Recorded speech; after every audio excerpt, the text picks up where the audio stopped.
Non, mais j'ai pas parlé des restos du cœur et j'ai pas parlé de pauvres d'esprit par rapport à ceux qui vont au resto.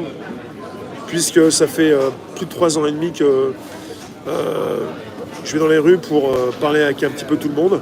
C'est bien de le préciser, Diogène, mais je suis d'accord.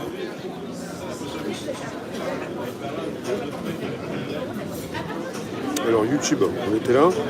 Ici, YouTube.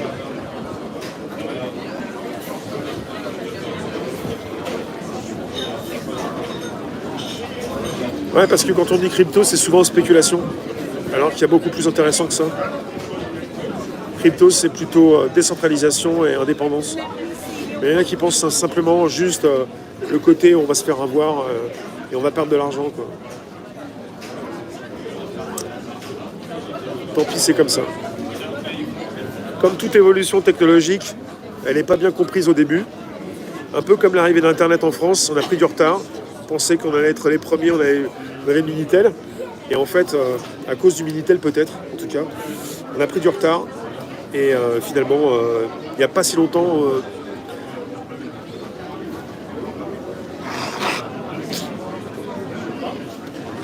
il n'y a pas si longtemps encore... Il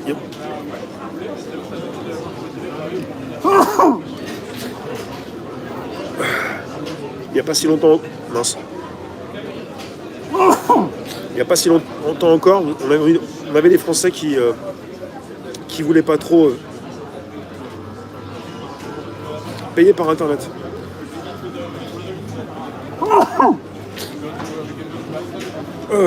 Désolé. Et bonjour à ceux qui n'écrivent pas. Il n'y a pas si longtemps encore, il y a des Français qui payent par Internet, mais il y en a beaucoup qui ne veulent pas. Il y a une méfiance au niveau d'Internet encore pour les Français. On est un peu à la ramasse, et puis voilà, de toute façon, tout ce qu'on utilise vient des États-Unis. Et les États-Unis testent d'abord, parfois aussi en Amérique du Sud, dans leur propre pays, et puis on a les fonctions après les autres. Voilà, même si on fait partie des pays les plus importants pour les nouveautés. Bonjour la lanterne.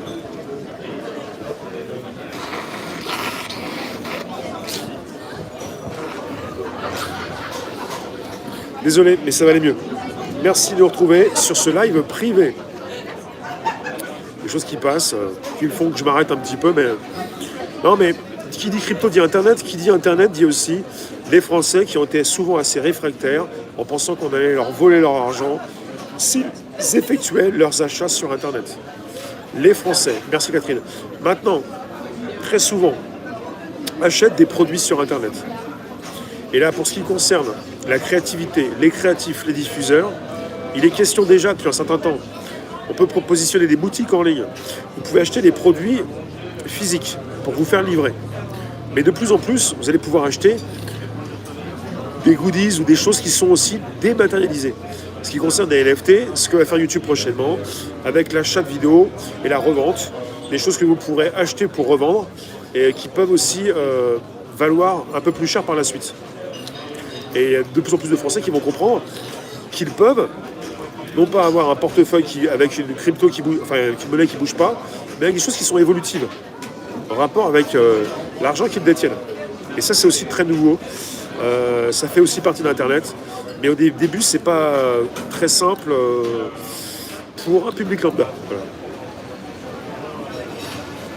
L'écroulement est une bonne nouvelle. Voilà.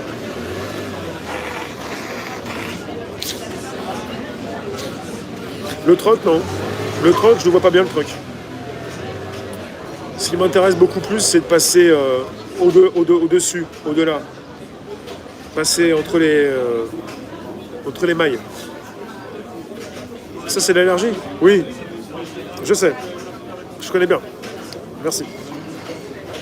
Non, parce qu'après, j'en ai déjà eu un qui m'a dit « Rémi, t'es tout le temps malade ». Je ne suis jamais malade. Jamais. Bon. L'allergie, c'est très souvent. Non, mais tout est très technologique.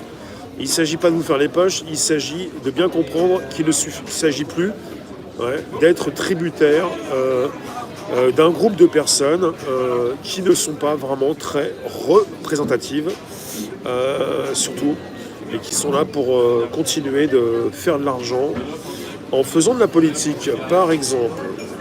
Ce genre de choses. Tiens, je vais faire un temps fort. Allez hop, un temps fort qu'on mettra en public pour dire qu'il y a des lives privés.